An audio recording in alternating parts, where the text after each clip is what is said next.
السلام عليكم ورحمة الله وبركاته. بسم الله الرحمن الرحيم، وبه نستعين، والصلاة والسلام على سيدنا محمد وعلى آله وصحبه وسلم.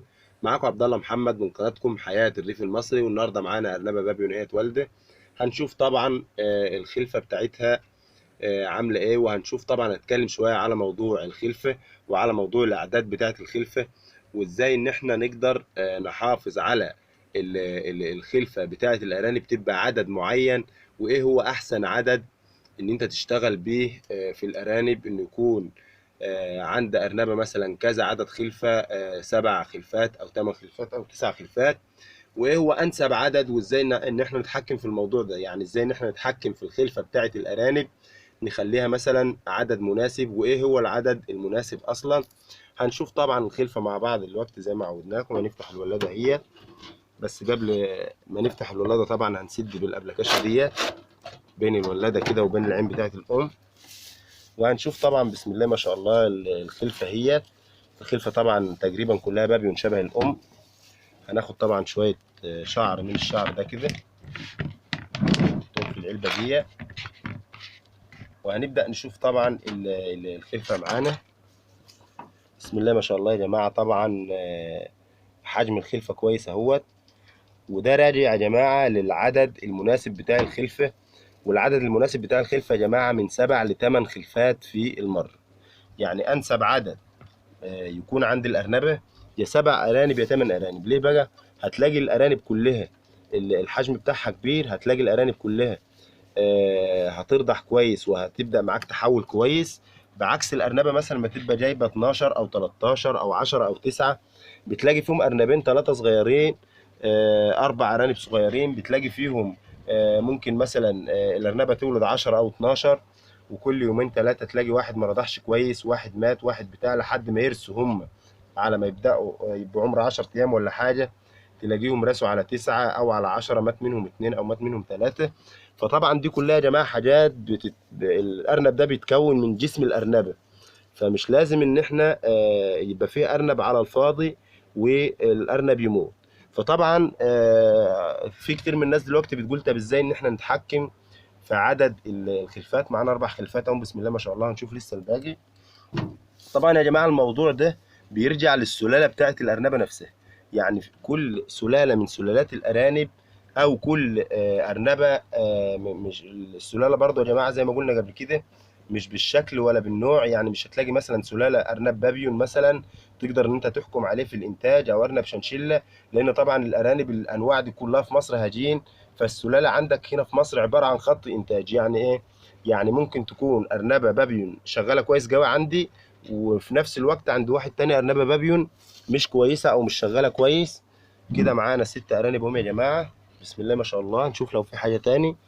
في ارنب كمان اهوت 7 ارانب بسم الله ما شاء الله يا جماعه. الارانب كلها راضعه وكلها تمام التمام. طبعا بندور في العش على اي خلفات ميته او على اي حتت من المشيمه ولا حاجه، عشان طبعا احنا الجو حر والحاجات دي بتعمل ريحه مش كويسه. طبعا 7 خلفات اهم يا جماعه.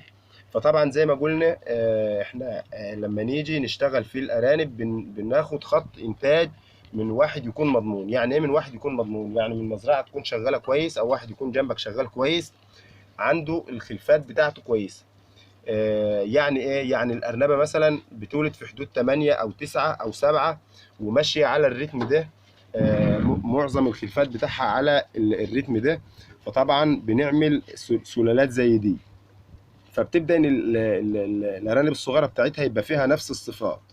ما اجيش مثلا على ارنبه بتولد 15 او بتولد 12 او بتولد 13 وافرح بالارنبه ديت، لان معظم الخلفات اللي هي بتبقى كتيره ديت بتحتاج طبعا ان احنا نعمل تبني، وبتبقى الخلفات كلها ضعيفه. يعني من الصعب جدا ان احنا نلاقي ارنبه والده مثلا 12 ارنب وكلهم بالحجم ده. ولو حسبناها بصورة تانية أو بطريقة تانية، لو عندك أرنبة مثلا والدة 10 أرانب وزنت نفس ال7 أرانب دولت، وزنت الوزن بتاعهم النهارده تاني يوم الولادة، هي والدة مثلا امبارح بالليل، وزنت نفس الأرانب ديت، وزنت ال10 أرانب التانيين أو ال12 أرنب التانيين، هتلاقي دول نفس الوزن. ممكن تلاقي دول أتقل، هم 7 أرانب بس هتلاقيهم أتقل في الوزن. طبعا احنا بالنسبة للإنتاج وبالنسبة للشغل بتاعنا، اللي يهمنا في الارانب وفي الانتاج بتاعها هو الوزن مش العدد. فطبعا لما يبقى عندك ارنب صحته كويسه بمعنى اصح ما يبقى عندك 7 ارانب صحتهم كويسه، بيحولوا كويس، بيرضعوا كويس، بيعملوا معاك سلالات كويسه ولحم كويس وانتاج كويس، احسن ما يبقى عندك 10 ارانب اللبن طبعا مش مكفيهم. الارنب نفسه في بطن امه الغذاء بتاع امه ما كانش مكفيه، ضعف الام جدا بعد كده في المرات اللي بعد كده. الارانب بتاعتها او العشار بتاعها لان جسمها ضعيف مش هيبقى قوي ومش هيبقى عنده مناعه ومش هيلاقي لبن كفايه. طبعا يا جماعه دي كلها حاجات بتحصل من اعداد الخلفه الكبيره. فطبعا لو عندك مزرعه مثلا 10 امهات او 15 ام كلهم مثلا بيجيبوا اعداد فوق ال10 او فوق ال12، مش هينفع، هتلاقي عندك المزرعه تعبانه خالص والشغل عندك مش مظبوط رغم عدد الخلفه الكتير. ليه؟ لان طبعا الارانب هتلاقي معظمها ضعيف ومعظمها بيموتوا في التحويل معاك والدنيا دي كلها مش تمام. فانسب عدد خلفه يا جماعه ممكن ان احنا نشتغل بالسلالات بتاعته اللي هو من 7 ارانب ل8 ارانب، ما يزيدش عن 9 ارانب. طبعا في بعض مره الارنبه اللي جايبه 7 ديت ممكن تجيب 6، بعد مره ممكن تجيب 9، ممكن توصل لحد 10. فطبعا لما يبقى عندنا معظم الارانب اللي عندنا في المكان، طبعا هنجيلهم عشان بداوا اسبوع هم يعملوا حمام.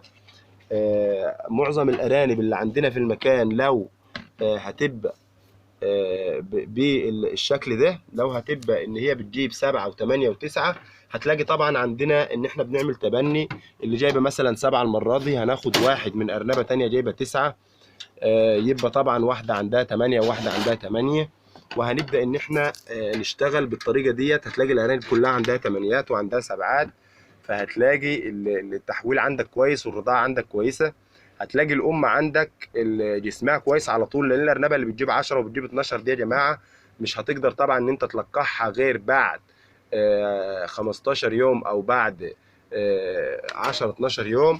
فطبعا الارنبه اللي جايبه 7 ديت ممكن عادي جو ان انت بعد 7 8 ايام تبدا ان انت تشوفها محمره ولا تبدا ان انت تلقحها. هتلاقي جسم الارنبه نفسه ما اتبهدلش جو في فتره الحمل وفي فتره الرضاعه والفتره ديت. فهتلاقي طبعا عندك حاجات كتير جدا بتفرق بالنسبه للانتاج بتاعك. واخر الدوره اللي انت هتبدا ان انت تسمن الارانب فيها وتيجي توزن، هتوزن برضو ال7 ارانب دولت ممكن يجيبوا اتقل من الوزن بتاع ال10 ارانب او بتاع ال12 ارنب اللي هم صغيرين وما كبروش وما رضعوش كويس. ده طبعا لو ربنا سهل وعرفت ان انت تحافظ عليهم ان هم يطلعوا زي ما هم، ما يموتش منهم ارانب او ما يحصلش ان معظمهم يموتوا والام طبعا ما ضعفتش وبدات ان هي تلقح على طول وتشتغل على طول. فطبعا دي كلها حاجات من ضمن الحاجات اللي حبيت اقول لك عليها النهارده. بكده طبعا بنكون وصلنا لنهايه الفيديو. لو الفيديو عجبك اعمل لايك للفيديو واشترك في القناه لو انت لسه مش مشترك وفعل الجرس عشان يوصلك كل جديد. والسلام عليكم ورحمه الله وبركاته.